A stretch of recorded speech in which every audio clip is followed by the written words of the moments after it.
કારણ બતાવો. કંઈક તો હશે ને. ઘરમાં મમ્મી રોટલી બનાવવાનું કે મારે નહીં આવડતી, મારાથી નહીં થાય. છોકરાઓને કશું કહ્યું ના મારાથી નહીં થાય, મારું કામ નથી આ, હું નહીં કરું. તો સાયકલ ચલાવતા તમે કેમ શીખ?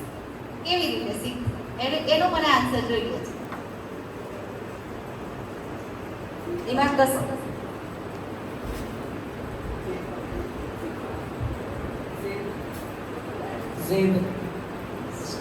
શીખવાની જીદ. ચલો બીજું કઈ? એ જીદ હતી કે સાયકલ શીખવી જ છે, ચાહે ગમે તે થઈ જાય. મારા ફ્રેન્ડને સાયકલ આવડે છે એટલે મારે શીખવાની જ. પછી પહેલા નાની સાયકલ, પછી થોડી મોટી આવી, પછી થોડી મોટી આવી હોય તો મારે છે સાયકલ આવી, હે ને? એટલે સાયકલના સ્ટેટસ પણ બદલાતા ગયા અને પછી બાઇક આવશે, પછી બુલેટ આવશે, હે ને? અને છોકરીઓને એક્ટિવા આવશે. સાયકલ તમે એટલા માટે શીખતા, નંબર 1 જે ધવલે કહ્યું કે તમારી જીદ હતી કે મારે આ વસ્તુ શીખવી જ છે.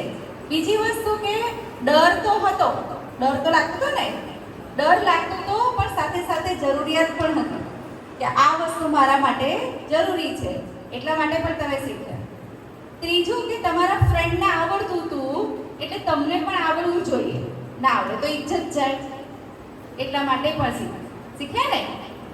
તો બે વસ્તુ આપણે જોયું કે પહેલા એક ABCD આપણને આવડી ગઈ, રાઈટ? બીજું કે આપણને સાયકલ ચલાવતા આવડી ગઈ. આ સાયકલ ચલાવતા આવડવી એનો મીનિંગ એવો થયો કે તમારી પાસે કોઈ ધ્યેય હતું. ધ્યેય કયો હતું? ગોલ કયો હતો? સાયકલ શીખવી છે, રાઈટ? કયો ગોલ થયો તમારો? સાયકલ શીખવી છે. સાયકલ શીખવી હતી એટલા માટે તમે શીખી ગયા. તો જીવનમાં ધ્યેય, જો આપણે કારકિર્દી ઘડવી હોય, આગળ વધવું હોય તો શું જોઈએ? ધ્યેય. તો એના માટે આપણે પાસે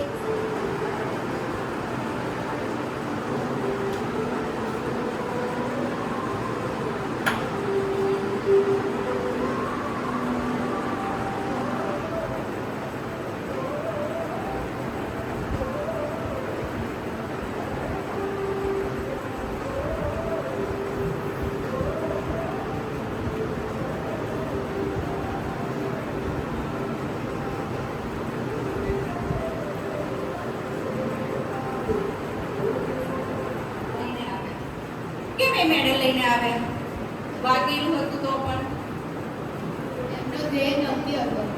એમનો ધ્યેય નક્કી હતો કે ઓલિમ્પિકમાં આપણે જીતવું જ છે અને એટલા માટે શું થયું? એ લોકો જે અચીવ કરવું હતું એ અચીવ કરીને જ આવે. હવે મને એક વસ્તુ બતાવો, નવું ધોરણ ભણો છો કે 12માં જવા માટે નવું ધોરણ? એ કંઈક બનવા માટે નવા ધોરણમાં છે, કંઈક બનવા માટે. એક સ્ટોરી કહું છું, બરાબર ધ્યાનથી સાંભળજો.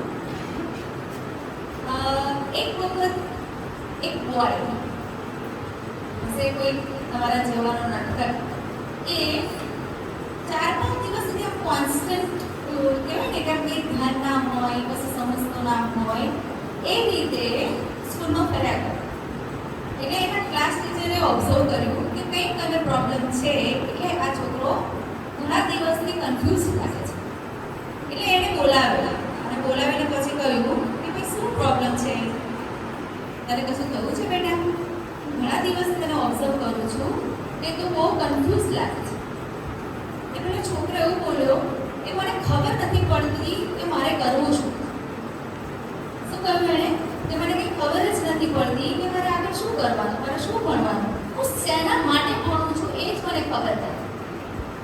એટલે એમના સરે એક વાર્તા કહી. એ વાર્તા લગભગ આપણે બધાને ખબર છે કે મહાભારતની સ્ટોરી. તને મહાભારતના બધા પ્રસંગો યાદ છે? હા, થોડા યાદ છે, થોડા નથી. હું તને અર્જુનની વાર્તા કહું છું. તમને બધાને ખબર હોય તો અર્જુન એ કોનો પુત્ર છે? પાંડુ પુત્ર. કૌરવ, બધા કૌરવો અને સાથે સાથે પાંડવો, એ બધા ક્યાં ગયા હતા? નાના હતા ત્યારે તમે સ્કૂલમાં ભણવા આવો છો, એવી રીતે એ લોકો ક્યાં ભણવા માટે ગયા હતા? ગુરુકુળમાં. Very good. હવે ગુરુકુળમાં ભણવા ગયા ત્યારે એક દિવસ એમના ગુરુનું નામ શું હતું? Very good, Dronacharya. દ્રોણાચાર્યએ એક એક્ઝામ લીધી હતી અને એક્ઝામમાં ઝાડ ઉપર શું હતું? એક ફિશ. અને એક ફિશમાં એમને શું કરવાનું હતું?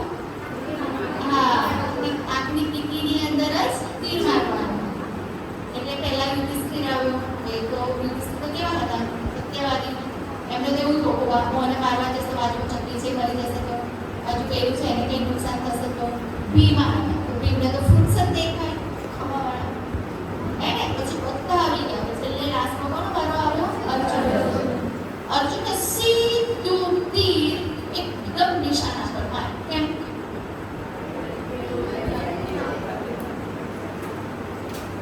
કેમ?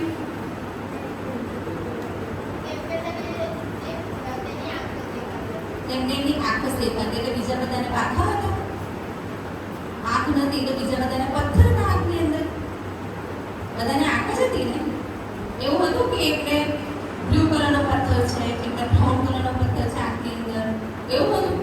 કોઈને બ્લેક ગોગલ્સ પહેરાવી દીધા હતા, કોઈને આંખે પટ્ટો બાંધી દીધો હતો. એવું હતું નહોતું ને. તો અર્જુન પાસે એવી કઈ સ્પેસિફિક વસ્તુ હતી કે જે બીજા મિસ કરી ગયા. તેમના ગોલ પર જ કોન્સન્ટ્રેટ. Very good. એમનો ગોલ શું? એમણે જે એમના જે ટીચર, એમના ગુરુએ જે વસ્તુ કીધું ને એમને ધ્યાનથી સાંભળી.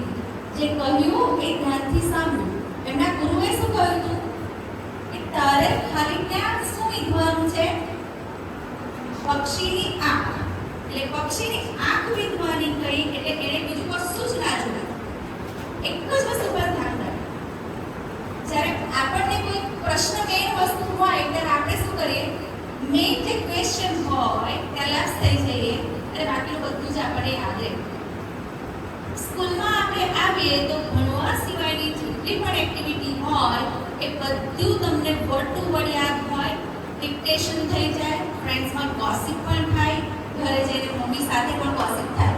પણ જો બધા બરાબર તમે કહો કે આજે ઇંગ્લિશમાં ભણાવ્યું કે સંસ્કૃત AL G એટલે ગ્રોથ.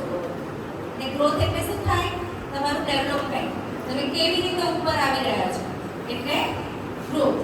બીજું થયું O એટલે ઓપોર્ચ્યુનિટી. તમને તક મળે અને તમે જ્યારે પેલું કહેવાય છે કે લક્ષ્મી ચાંદલો કરવા આવે તમારે મોં ધોવા જાઓ તો લક્ષ્મીમાં જતા રહેવા છે. એટલે ઓપોર્ચ્યુનિટી એટલે તમને તક મળે, તમને કોઈ સર કે મેડમ બોલાવે કે આજે તારે કામ કરવાનું, સર મને આજ પેટમાં દુખે કાલે કરું, એ તમારી ઓપોર્ચ્યુનિટી ગઈ. રાઈટ. થર્ડ શું થયું? GOA એટલે અચીવમેન્ટ. તમારું ડેવલપમેન્ટ થાય. રાઈટ. તો તમને શું મળે?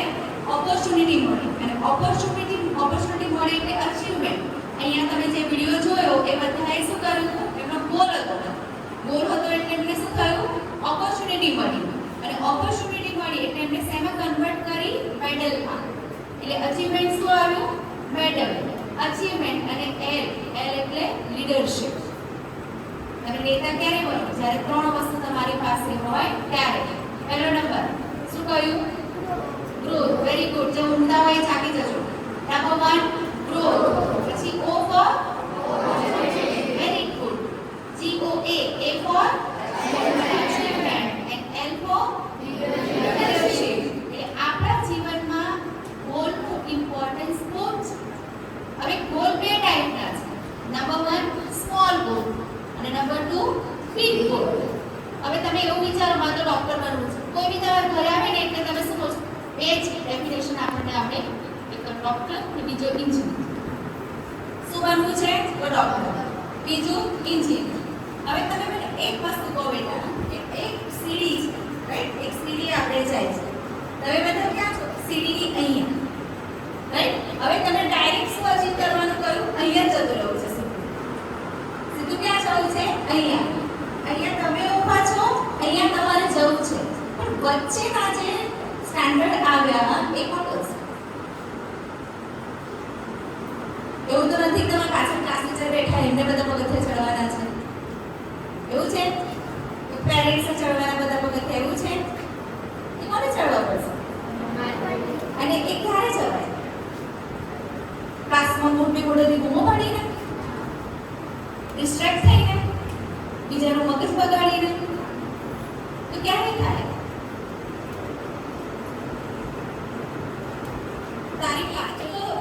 બતાવું છું એ વિડીયોની અંદર એક ગ્રુપ ઓફ લેડીઝ છે અને એ લોકો ભણેલી નથી પણ એ કામ કેવી રીતે કરે છે એ તમે કોમન મેમ્બર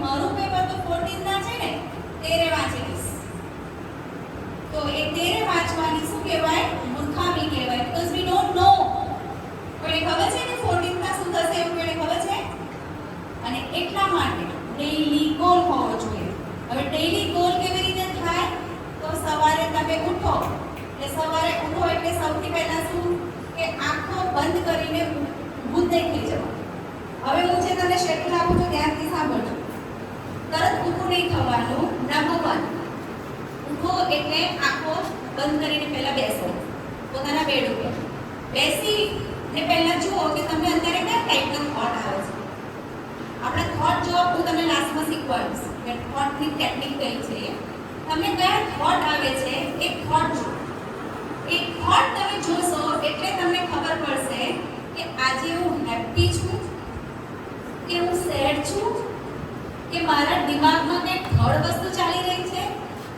કે મારી હેલ્થમાં મને કોઈ ઇશ્યુ છે એ દેખાય એટલે તરત જ એનું નેક્સ્ટ તમારે શું કરવાનું કે મને આ વસ્તુમાં મારું આ છે એટલે મને ખ્યાલ આવી ગયો પછી તમે એ આ નેક્સ્ટ સ્ટેપ તમારું એ થયું કે આજે મારા ઇમ્પોર્ટન્ટ 3 કામ કયા છે 3 એવા ઇમ્પોર્ટન્ટ ટાસ્ક કે જે મારે આજે પૂરા કરવાના છે રાઈટ એ પહેલા કેલ્ક્યુલેશન કરો કે પહેલું મારું આ પ્રાયોરિટી સેકન્ડ મારી આ પ્રાયોરિટી થર્ડ મારી આ પ્રાયોરિટી આ 3 પ્રાયોરિટી સાથે થેન્ક યુ સો મચ ભગવાન for giving the wonderful day I love you lot એમ કરી અને પછી બંધ પછી જેવા તમારી પાસે પેન અને પેપર જે ડાયરી તમે રાખતા હોય ત્યાં જઈને તમારા 3 ગોલ લખી નાખો જે તમે સવારમાં ડિસાઈડ કર્યા છે પછી એને અચીવ કરવાનો ટ્રાય કરો કે આજે મેં ડિસાઈડ કર્યું છે કે મેથ્સનો 5મો chapter by book or by book મારે પૂરું કરવાનું છે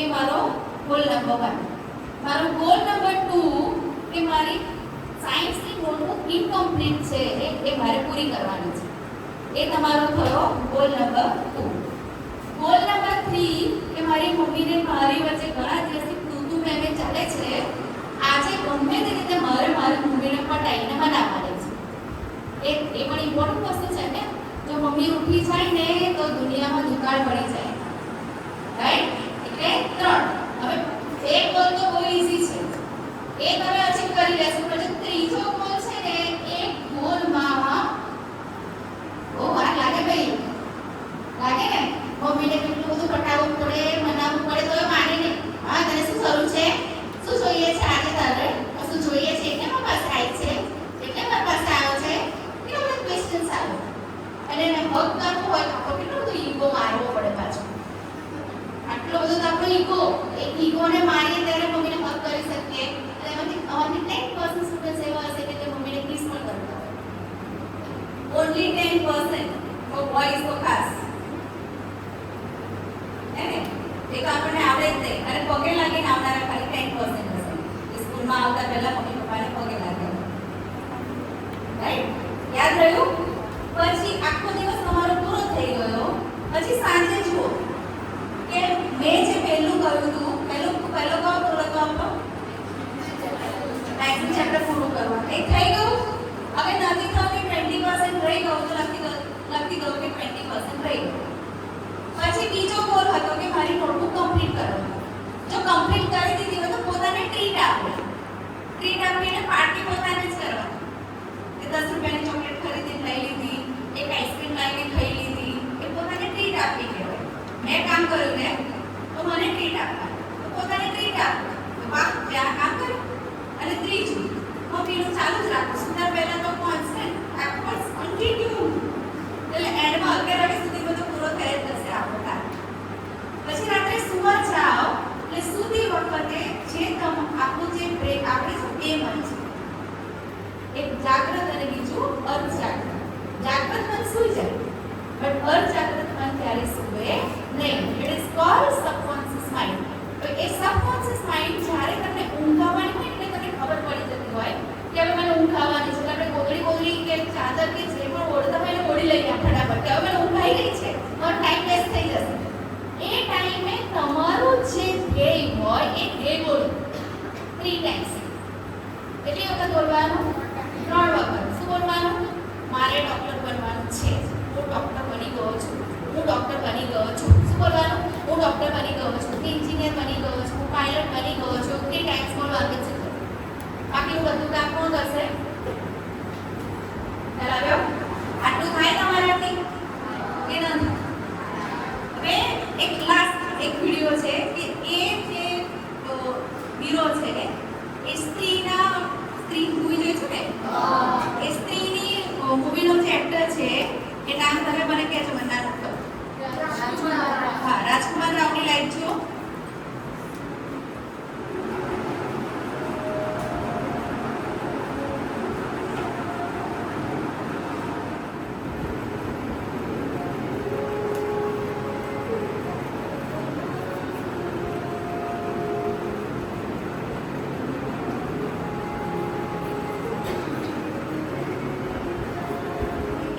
હીરો નથી બની ગયા.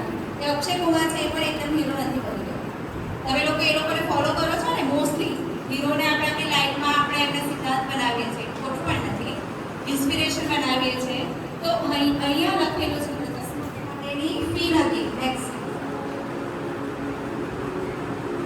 I was spending my childhood in financial stress. Teachers paid school fees. અને એમની સ્કૂલની ફીસ કોણે ભરી હતી? તો સ્કૂલના teachers. I lost my parents a few years back. અને એમના પેરેન્ટ્સને ક્યારે ગુમાવ્યા? થોડા વર્ષ પહેલા. Teachers never wanted to see me or my siblings leaving the school. Fee નથી ભરી શકતા એટલે એમને જોવા પણ માંગતા નહોતા.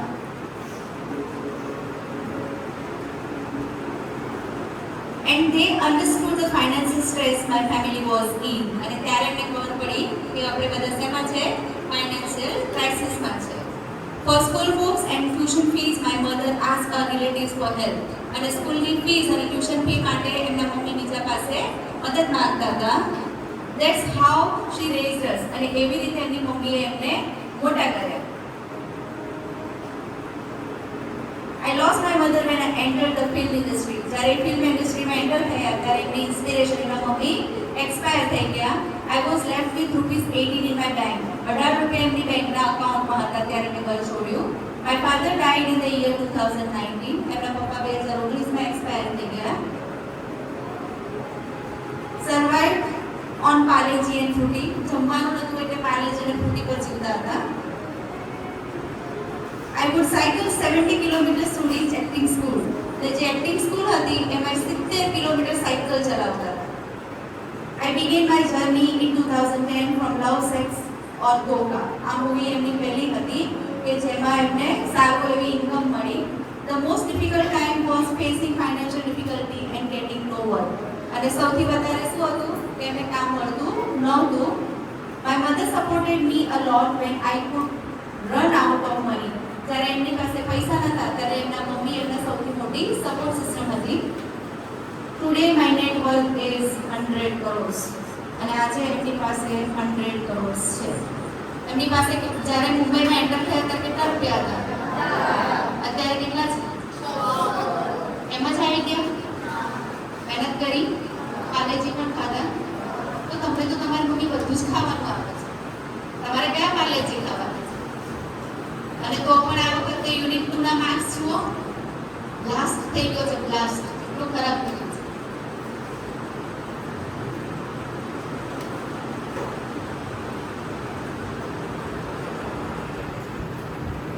કઈ કેસસ થાય છે? કઈ કેસસ થાય છે? મહેનત. તમે પહેલા પગથિયેથી 10મા પગથિયે ચડવા જાઓ તો ચડી શકાય નહીં. શું થાય? પડી જવાય. પણ તમે સ્ટેપ બાય સ્ટેપ જાઓ, step 1, step 2, step 3, step 4, step 5, તો તમે લાઈફમાં કંઈક કંઈક અચીવ કરી શકો, નહીં તો અચીવ કરી શકાય નહીં. ફિફ્થ, મમ્મી પપ્પા સાથે ક્યારેય પણ સૂતા પહેલા કોઈ પણ ડિસ્પ્યુટ હોય એને સોલ્વ કરીને પછી સુવા. જો કોરોનાએ બેટા આપણને એટલું વસ્તુ તો શીખવાડ્યું જ છે કે જીવન નેક્સ્ટ ડે શું છે આપણને ખબર હોતી નથી. એ મમ્મી ક્યારે પણ ગાદલાની અંદર રડવી જોઈએ નહીં. ત્યારે આપણી મમ્મી આપણા લીધે તકિયામાં મોજ આપણે ભલે રડી, પણ આપણી માં કદી પણ ગાદલામાં મોજ પાડીને રડવી જોઈએ નહીં. અને એના માટે ગમે તે થઈ જાય સૂતા પહેલા મમ્મીના ચહેરા પર સ્માઈલ હોવી જોઈએ. અને પપ્પા આવે પાણીનો ગ્લાસ આપો અને પૂછો પપ્પા દિવસ કેવો ગયો, બધું જ ભૂલી જશે. પણ એ ઘરે આવે અને તમને એમની સામે જોવાની પણ નવરાશ ના હોય તે કોના માટે મહેનત કરે? તમે તમારામાં બિઝી થઈ જાઓ તે કોના માટે મહેનત કરે? ખ્યાલ આવ્યો? આટલું લર્નિંગ લેવાશે? થશે ને? તાળી પાડતા આવડે છે?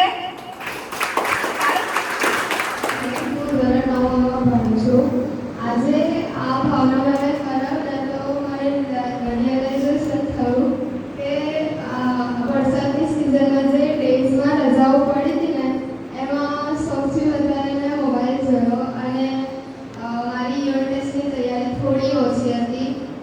મારા માર્ક્સ ઓછા આવશે એવું મને લાગે છે, એટલે મેં હજી વધારે થોડી પ્રેક્ટિસ કરીશ ફાઇનલ એક્ઝામ માટે. એનું મને રિયલાઇઝેશન થયું. અને બીજું કે મારા મમ્મી પપ્પા સાથે મારું બિહેવિયર મેં કેવો રાખવું તે. અને કાલે સાંજે સૂતા પહેલા મારા પપ્પા સાથે લડીને સુઈ ગઈ હતી. પપ્પાને સોરી બોલ્યું.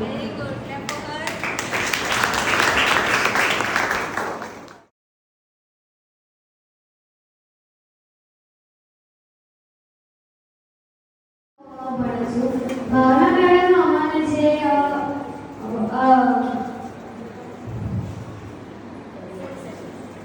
એ કરાયું તો એનાથી મને મારો ધ્યેય નહોતો મળતો. તેનાથી મને ધ્યેય મળ્યો અને હું મારા મમ્મી સાથે તો વાત કરું પણ પપ્પા સાથે થોડી ઓછી વાત કરું. હવે આ વરસાદની જે રજાઓ પડી એમાં મેં સૌથી પહેલાં ટીવી જોયું અને ચોપડીમાં તો મારું ધ્યાન જ નહોતું.